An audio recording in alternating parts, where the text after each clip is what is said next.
Hello. Good afternoon అందరికిని.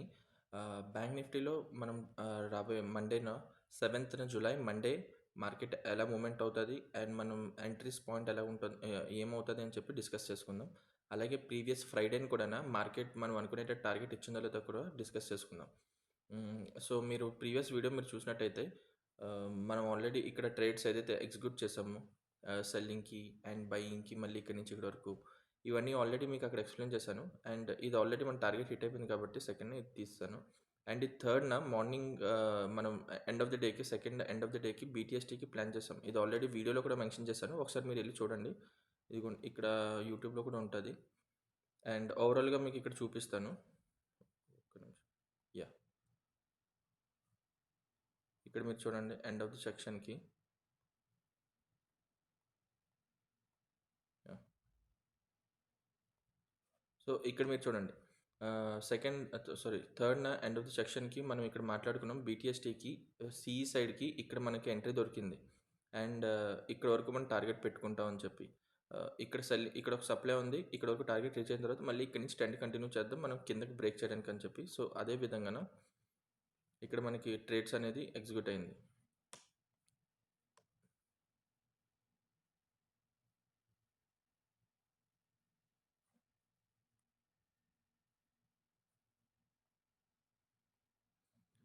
Actually నేను mistake చెప్పాను. సెకండ్‌న మనకి 2 ట్రేడ్స్ ఎగ్జిక్యూట్ అయిపోయింది. అది మీరు ప్రీవియస్ వీడియోలో చూడొచ్చు. అండ్ ఇది కంటిన్యూ చేస్తున్నాను. దీని లోన్ బ్రేక్ చేయడానికి ఇక్కడ వరకు మన డిమాండ్ ఉంది. దీన్ని కంటిన్యూ చేయడానికి అని చెప్పి కూడా ఆల్రెడీ వీడియోలో మెన్షన్ చేశాను.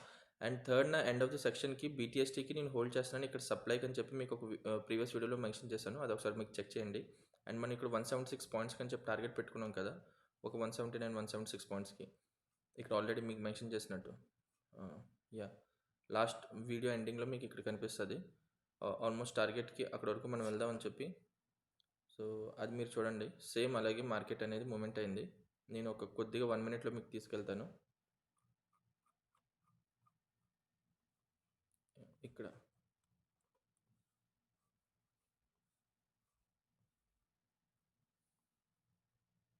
Next day gap up open అయింది. మన టార్గెట్ ఆల్మోస్ట్ రీచ్ అయిన తర్వాత అక్కడి నుంచి మళ్ళీ కన్సాలిడేట్ అయింది. ఓకేనా? అండ్ మార్కెట్‌లో మన టార్గెట్ రీచ్ అయిపోయిన తర్వాత సప్లైకి వెళ్ళిన తర్వాత నేను ఎంట్రీ ఎక్కడ తీసుకున్నానని చూడండి. ఇక్కడ నుంచి మార్కెట్ ఫాలో అయిందా? ఒక పుల్ బ్యాక్ జరిగింది. సో, ఇక్కడ ఒక లోవర్ హై దొరికింది. దాన్ని హోల్డ్ చేసి ఎప్పుడైతే ఆర్డర్ ఫ్లో చేంజ్ చేసిందో అంటే గ్రీన్ క్యాండిల్ లో ఎప్పుడైతే బ్రేక్ చేసిందో నేను అప్పుడు ఎంట్రీ తీసుకున్నాను. మన టార్గెట్ 1 అవర్ ప్రకారం నేను తీసుకున్నాను. ఓకే. ఎంట్రీస్ మాత్రం నేను లోవర్ టైమ్ ఫ్రేమ్‌లో తీసుకుంటున్నాను. టార్గెట్ మాత్రం నేను 1 అవర్ ప్రకారం మనం పెట్టుకుంటున్నాం ప్రైస్ డెలివరీ బట్టి. ఓకే. సో, నేను ఇక్కడ బయింగ్ చేసి ఇక్కడి నుంచి ఇక్కడి వరకు బయింగ్ చేశాను. అండ్ ఇక్కడ ఒక సప్లై ఉంది కాబట్టి అక్కడి నుంచి నేను సెల్ చేశాను. ప్రీవియస్ ఏదైతే లో ఉందో దాన్ని బ్రేక్ చేయడానికి. మీకు అది కొద్దిగా 15 మినిట్స్‌లో చూపిస్తాను. సో, కొద్దిగా ఐడియా వస్తది.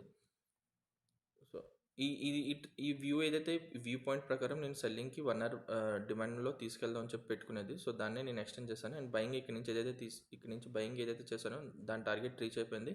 అండ్ ఇక్కడ మనకు ఒక సెల్లింగ్ దొరికింది. ఆ సెల్లింగ్ ప్రకారం నేను ఇక్కడి నుంచి సెల్ చేశాను. ఈ ప్రీవియస్ లోన్ కూడా బ్రేక్ చేసి 1 హార్ డిమాండ్‌ని మిటిగేట్ చేయడానికి. అందుకే ఇక్కడ స్ట్రాంగ్ డిమాండ్ అని రాసుకున్నాను.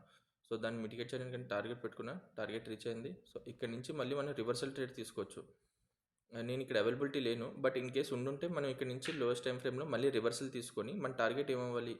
ఇక్కడున్న లిక్విడిటీ ఏదైతే ఉందో ట్రెండ్ లైన్ లిక్విడిటీ మొత్తం ట్రెండ్ లైన్ లిక్విడిటీ ఇదంతానా ఇదంతానా అండ్ సారీ ఇవంతా ఒక లిక్విడిటీ ఫార్మ్ చేసింది. సో, ఈ లిక్విడిటీ అంతా గ్రాబ్ చేసుకోవడానికి నేను దీని మీద ఆల్రెడీ గ్రాబ్ చేసుకున్నాను. అండ్ ఇదంతా సప్లై నాది. 1 అవర్ ప్రకారం కూడా మీరు చూసినట్టయితే ఇది నాకు సప్లై. అండ్ ఇక్కడి వరకు టార్గెట్ రీచ్ అయిన తర్వాత ఇక్కడి నుంచే కదా లాస్ట్ ఫాలో అవ్వడం స్టార్ట్ అయింది. అండ్ ఈ టార్గెట్ కూడా రీచ్ అయిపోయింది. సో, ఎగ్జిట్ చేస్తున్నాను. సో, ఇక్కడి నుంచే ఫాలో అవ్వడం స్టార్ట్ అయింది కాబట్టి నా టార్గెట్ ఇక్కడి వరకే ఇక్కడ మిటిగేట్ చేయడం వరకే నా టార్గెట్ పెట్టుకోవాలి. సో, ఆల్మోస్ట్ అది వచ్చింది. బట్ రీఫైన్ చేసుకుంటే కొద్దిగా 15 మినిట్స్‌లో రీఫైన్ చేసుకుంటే లాస్ట్ సెల్లింగ్ నాన్‌కి ఈ పాయింట్‌లో స్టార్ట్ అయింది. సో, నేను అక్కడ జస్ట్ ఒక సప్లైని మార్క్ చేస్తాను. ఇది మన టార్గెట్ అవ్వాలి. సో, రేపు morning positive gap up open అయితే దీన్ని రెస్పెక్ట్ చేయాలి. దీన్ని రెస్పెక్ట్ చేసి మళ్ళీ మనకి అక్కడ ఎటువంటి నెగటివిటీ చూపించినా లోవెస్ట్ టైమ్ ఫ్రేమ్‌లో మళ్ళీ ట్రెండ్ మనం ఇక్కడి నుంచి కంటిన్యూ చేస్తాం. ఈ లోన్ బ్రేక్ చేయడానికి. ఇన్ కేస్ ఇది రెస్పెక్ట్ చేస్తేనే డైరెక్ట్‌గా గ్యాప్ అప్ ఓపెన్ అయ్యి దీని టార్గెట్ అంటే యాక్చువల్లీ డే టైమ్ ఫ్రేమ్ ప్రకారం మనం ఇవన్నీ ఎగ్జిక్యూట్ చేస్తున్నాం. మన ఆబ్జెక్టివ్ ఏంటి? డే టైమ్ ఫ్రేమ్‌లో డిస్కౌంట్‌లో తీసుకురావడం మన ఆబ్జెక్టివ్. మీరు ఇక్కడ చూసినట్టయితే మార్కెట్ అనేది ఆల్ టైమ్ హై నుంచి కరెక్షన్ చేసుకుంటుంది. సో, అది డిస్కౌంట్‌లో వస్తదని చెప్పి నేను ఎక్స్‌పెక్ట్ చేస్తున్నాను. అండ్ డిస్కౌంట్‌లో ఇక్కడ గ్యాప్ కూడా ఉంది. ఆపరేటర్ లాస్ కూడాను. సో, దాన్ని ఎగ్జిట్ చేయడానికని చెప్పి మార్కెట్ రావాలని చెప్పి నేను ఎక్స్‌పెక్ట్ చేస్తున్నాను. ఇది ఒక ఫస్ట్ సినారియో ఆబ్జెక్టివ్‌లో. అండ్ దానికి కిందకి రావాలంటే 1 అవర్ ప్రకారం నేను ప్రైస్ డెలివరీ చూసుకొని దాన్ని ప్లే చేస్తున్నాను. 1 అవర్ టైమ్ ఫ్రేమ్ ప్రకారం నాకు ఇక్కడ సప్లై ఏదైనా ఉందంటే కంటిన్యూషన్ సప్లై ఇదొకటే ఉంది. అండ్ దీని మీద ఇదొకటుంది. సో, కొద్దిగా దీన్నే ఈ లాస్ట్ ఇండ్యూస్‌మెంట్ సప్లై ఇది ఇండ్యూస్‌మెంట్ సప్లై 1 అవర్‌కి. అండ్ ఇది పైన ఉండేదేమో వచ్చేసి ఒరిజిన్.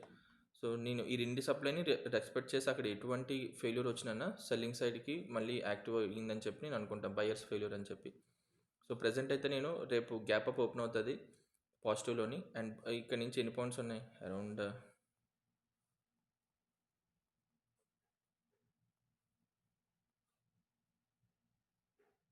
ఈ 45 పాయింట్స్ అలాగా గ్యాప్ అప్ ఓపెన్ అయ్యి ఇక్కడి నుంచి గానీ మనకి ఫ్లాట్ పాజిటివ్ ఓపెన్ అయ్యే ఛాన్సెస్ ఎక్కువున్నాయి. సో, బీటీఎస్‌టీకి మనం ఇక్కడ అవైలబుల్ ఉన్న బీటీఎస్‌టీకి మనం ఎటువంటి క్యారీ ఫార్వర్డ్ చేయకపోదును. అండ్ ఈవెన్ ఇది ఆల్రెడీ మాట్లాడుకున్నాం కదా!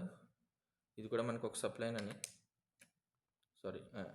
సో, ఈ సప్లై ఫెయిల్ అయిననా ఈ మీదున్న సప్లై కూడాను మనకి రెస్పెక్ట్ చేస్తే మనం ఇక్కడి నుంచి కూడా ట్రెండ్ కంటిన్యూ అవ్వచ్చు. సో, పాజిటివ్ ఓపెన్ అయిననా మార్కెట్ ఆల్మోస్ట్ ఒక 40 పాయింట్స్ అయినా 50 పాయింట్స్ అయినా ఓపెన్ అవ్వాలి. లేదంటే 100+ పాయింట్స్ అయినా ఓపెన్ అవ్వాలి. అంతేగాని ఈ హైని బ్రేక్ చేయకూడదు. ఈ హైని బ్రేక్ చేసిందంటే ఇప్పుడు సెల్లర్స్ అనేది కిందకి తీసుకురావాలని చెప్పి ఇంట్రెస్టెడ్ లేదు. సో, ట్రెండ్ మళ్ళీ కంటిన్యూ అయ్యే అవకాశాలు ఎక్కువుంటాయి. సో, మ్యాక్స్ అయితే నేను దీన్ని రెస్పెక్ట్ చేసి మార్కెట్ ఇక్కడి నుంచి మళ్ళీ ఫాలో అవ్వాలని చెప్పి నేను అనుకుంటున్నాను. సో, పాత్ ప్రకారం మీకు ఒకసారి ఎక్స్‌ప్లెయిన్ చేస్తాను.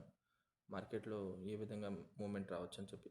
సో, మీరు దీని ప్రకారం మీరు అక్కడ ఉన్న సప్లైని ఇవన్నిటిని మార్క్ చేసుకోండి. మీకు ఎటువంటి అవైలబిలిటీస్ ఉన్నా ఈ విధంగా మార్కెట్ అనేది ఫాలో అవ్వచ్చు. ఈ టార్గెట్ ఏదైనా దీన్ని బ్రేక్ చేయడమే మన టార్గెట్ అవ్వాలి. ఓకే. ఇన్ కేస్ ఇలా కాకపోతే మనం క్లోజ్ తీసుకుందాం.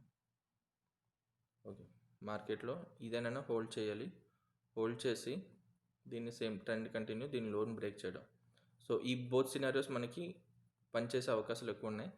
సో, ఈ సప్లై ధర మనకి ఎప్పుడైనా లోయెస్ట్ టైమ్ ఫ్రేమ్‌కెళ్ళి చేంజ్ ఆఫ్ కరెక్ట్ అయిందంటే మనం అక్కడి నుంచి ట్రెండ్ కంటిన్యూ చేద్దాం. ఓకే. సో, బయింగ్‌కి మనం ఇక్కడ ఆల్రెడీ స్ట్రాంగ్ డిమాండ్ అని చెప్పి మాట్లాడుకున్నాం కదా! సో, ఇప్పుడు ఇక్కడ కూడాను మనకి ఇక్కడ డిమాండ్ ఇక్కడ ఉందని ఎవరైనా చూస్తారా? ఎవరు చూడలేరు. సో, నేను ఇక్కడ జస్ట్ లోయెస్ట్ టైమ్ ఫ్రేమ్‌లో రీఫైన్ చేసుకుంటూ వెళ్ళాను.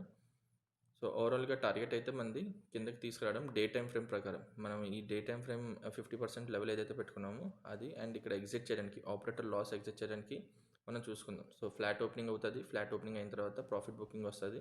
ఎందుకంటే మార్కెట్‌లో చూడండి స్ట్రెయిట్‌గా వెళ్ళింది మార్కెట్ అనేది. ఇక్కడ నుంచి ఒక స్ట్రాంగ్ డిమాండ్ స్ట్రెయిట్‌గా వెళ్ళింది. సో, ఎప్పుడైనా మార్కెట్ మూవ్‌మెంట్ స్ట్రెయిట్‌గా వెళ్ళింది అంటే ఎప్పుడైనా మార్కెట్ ఒక పెద్ద ఇంపల్స్ మూవ్ వచ్చిన తర్వాత కరెక్షన్ మూవ్‌మెంట్ కూడా వస్తది. సో, కరెక్షన్ మూవ్‌మెంట్‌లో చాలామంది ఇక్కడ నుంచి ఈ విధంగా కూడాను ప్రీమియం డిస్కౌంట్ పెట్టుకుంటారు. ఈ మూవ్‌మెంట్‌లో కూడాను ఈ డిస్కౌంట్ లెవెల్‌కి వచ్చిన తర్వాత చిన్న కరెక్షన్ వస్తది. మళ్ళీ అది ఇంకా ట్రెండ్ అలా కంటిన్యూ అవుతూనే ఉంటది. ఓకే.